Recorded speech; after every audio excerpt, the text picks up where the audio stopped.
Depois de tudo que a profecia bíblica descreve, o anticristo, a grande tribulação, Armagedon, existe um capítulo que a maioria dos cristãos conhece pouco, um período de 1000 anos, o reinado pessoal e físico de Jesus Cristo na terra, Satanás preso, Israel no centro do mundo, as nações fluindo para Jerusalém, o lobo deitado com o cordeiro, é o reino milenar, e é possivelmente o período mais extraordinário que a história humana jamais conhecerá. A palavra milênio aparece apenas em Apocalipse 20 e é mencionada 6 vezes em apenas 10 versículos. A repetição não é acidental, é ênfase divina sobre a realidade e a importância desse período. Mas além dos 10 versículos de Apocalipse 20, o reino milenar é profetizado em mais de 400 versículos, distribuídos por mais de 20 passagens diferentes do Antigo Testamento. Isaías, Ezequiel, Zacarias, Miqueias, Salmos, todos descrevem aspectos desse período extraordinário. Hoje vamos abrir essas escrituras e revelar 7 segredos sobre o reino milenar que a maioria dos cristãos nunca ouviu explicados com essa profundidade. Porque entender o destino final da história muda completamente como você vive o presente. Apocalipse 20, 1 a 3, descreve um anjo descendo do céu com a chave do abismo e uma grande corrente. Ele prende o dragão, a antiga serpente, o diabo, Satanás, e o lança no abismo por 1000 anos, com selo posto sobre ele. Durante o reino milenar, Satanás não poderá enganar as nações. Isso significa que toda a influência demoníaca sobre governos, culturas, religiões e mentes humanas será removida. O principal engano espiritual que opera no mundo hoje simplesmente não existirá durante esse período. Imagine um mundo sem a influência ativa do engano satânico, sem guerras motivadas por ódio demoníaco, sem falsas religiões liderando multidões à destruição, sem a opressão espiritual que hoje pesa sobre a humanidade. Isso é o que o reino milenar será. Segredo 2. Jesus reinará fisicamente a partir de Jerusalém. Não é um reinado espiritual ou simbólico. É um reinado físico, literal e visível. Zacarias 14:9 declara: O Senhor será rei sobre toda a terra. Isaías 2:3 descreve: De Sião sairá a lei e de Jerusalém a palavra do Senhor. Jerusalém, a cidade que hoje é centro de conflito geopolítico, será a capital espiritual e política do mundo inteiro. Todas as nações reconhecerão e se submeterão ao senhorio de Jesus, não por coerção, mas porque a presença visível do Rei tornará a resistência impossível para todos que entrarem no milênio com boa fé. Segredo 3. Os crentes ressuscitados reinarão com Cristo. Apocalipse 24:6 descreve a primeira ressurreição, os mártires da tribulação e os santos que participarão do reino milenar. Eles reinarão com Cristo por 1000 anos. Mas quem mais estará no milênio? Além dos ressuscitados, haverá sobreviventes mortais da grande tribulação. Aqueles que passaram pela tribulação sem receber a marca e que entrarão no reino em corpos físicos normais. Eles se casarão, terão filhos e repovoarão a terra durante os 1000 anos. O reino milenar será habitado simultaneamente por seres ressuscitados em corpos glorificados, como Jesus depois da ressurreição, e por seres humanos mortais em corpos físicos normais. Essa coexistência de estados de existência diferentes é uma das características mais extraordinárias desse período. Segredo 4. A natureza será completamente restaurada. Isaías 11, 6, 9 descreve o que acontecerá com a criação durante o milênio. O lobo habitará com o cordeiro. O leopardo se deitará com o cabrito. O bezerro, o leão novo e o animal cevado andarão juntos. Uma criança pequena os guiará.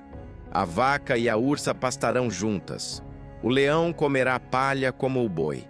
Isso não é metáfora.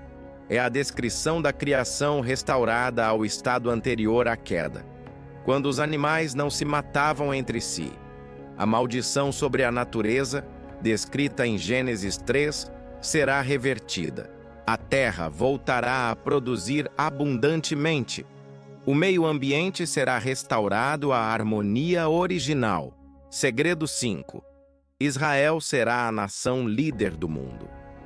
Durante o reino milenar, Israel ocupará uma posição de liderança entre todas as nações da terra.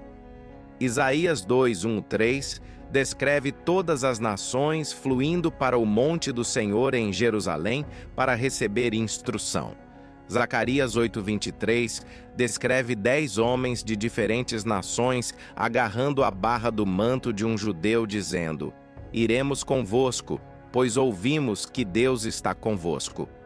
Isso representa o cumprimento final das promessas abraâmicas. Deus prometeu a Abraão que, por meio de sua descendência, todas as famílias da terra seriam abençoadas. E no milênio isso se cumprirá de forma plena e visível. Israel, que hoje é centro de conflito e alvo de ódio global, será no milênio o centro de bênção e instrução para o mundo inteiro. A inversão profética mais dramática da história humana. E o templo milenar de Ezequiel, descrito em detalhes extraordinários nos capítulos 40 a 48, será o centro de adoração do mundo. A presença de Deus retornará ao templo, como descrito em Ezequiel 43, e a glória do Senhor encherá a casa. Segredo 6. Ainda haverá pecado e morte no milênio. Este é o segredo que mais surpreende as pessoas. Apesar da presença física de Cristo, apesar de Satanás estar preso, apesar da natureza restaurada, ainda haverá pecado no reino milenar. Por quê? Porque os mortais que entram no milênio ainda têm natureza humana pecaminosa. Seus filhos nascem com a mesma natureza, e escolhas precisam ser feitas, mesmo na presença do rei. Isaías 65, 20 descreve que no milênio ainda haverá morte, mas a expectativa de vida será drasticamente aumentada. Quem morrer com 100 anos será considerado jovem, e aquele que pecar será amaldiçoado. Zacarias 14, 17, 19 descreve que as nações que não subirem a Jerusalém para adorar serão castigadas com seca. O reinado de Cristo será de justiça perfeita, mas não eliminará o livre-arbítrio humano. Segredo 7. A rebelião final e o fim do milênio. Quando os 1000 anos se completarem, Apocalipse 27, 18, Satanás será solto do abismo por um breve período, e ele sairá para enganar as nações, e multidões o seguirão em uma rebelião final contra Deus. Isso parece incompreensível. Como pessoas que viveram 1000 anos sob o reinado perfeito de Cristo poderiam se rebelar? A resposta revela algo profundo sobre a natureza humana. A santidade do ambiente externo não muda a natureza interna. Sem a regeneração do coração, sem a obra do Espírito Santo na vida individual, a natureza humana permanece capaz de rebelião mesmo nas melhores condições possíveis. Mas a rebelião é breve. Fogo desce do céu e os consome. Satanás é lançado definitivamente no lago de fogo. E o palco está pronto para o ato final, o grande trono branco. Após o fim do milênio e a derrota da rebelião final, vem o evento mais solene de toda a escatologia bíblica, o julgamento do grande trono branco. Apocalipse 20, 11, 15 descreve a cena. O céu e a terra fugirão da presença do que está assentado no trono. Os mortos, grandes e pequenos, estarão de pé diante do trono. Os livros serão abertos, e outro livro, o livro da vida, será aberto. Os mortos serão julgados de acordo com as suas obras, segundo o que estava registrado nos livros. E quem não foi achado escrito no livro da vida, será lançado no lago de fogo. Este é o julgamento dos incrédulos, dos que rejeitaram a graça de Deus ao longo de toda a história humana. Não há suspense sobre o resultado, porque o destino já foi determinado pelas escolhas feitas durante a vida. O julgamento é a confirmação e a formalização daquilo que já foi decidido. E então, Apocalipse 21, 1, 4, o ato final. Vi novos céus e nova terra, pois o primeiro céu e a primeira terra passaram, e a santa cidade, a nova Jerusalém, descia do céu, da parte de Deus, adornada como uma noiva preparada para o seu noivo. E ouvi uma grande voz do trono dizendo: O tabernáculo de Deus está com os homens, e ele habitará com eles, e eles serão o seu povo.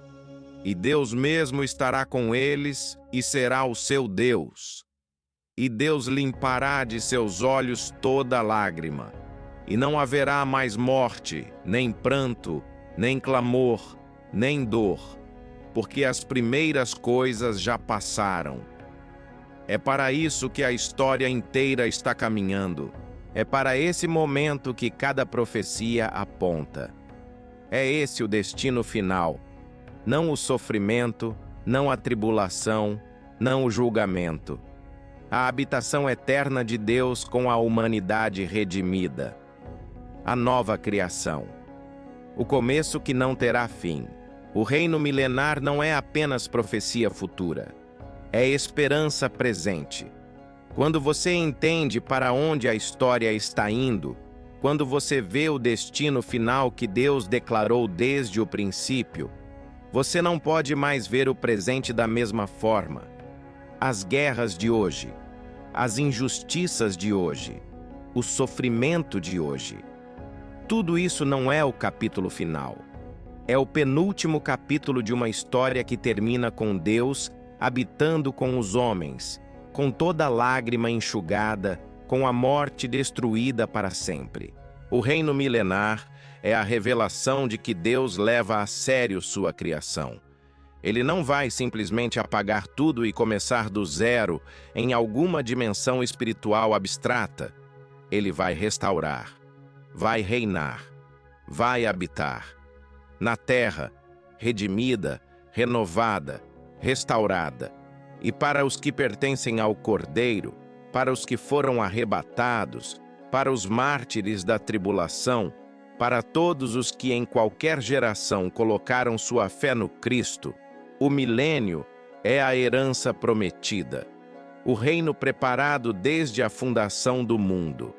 Você está sendo convidado a fazer parte dessa história, não como espectador, como participante, como herdeiro. A questão é, você aceitou o convite? Se inscreva no canal e ative o sino. E compartilha com alguém que precisa entender para onde a história está indo. Porque conhecer o fim muda como você vive agora.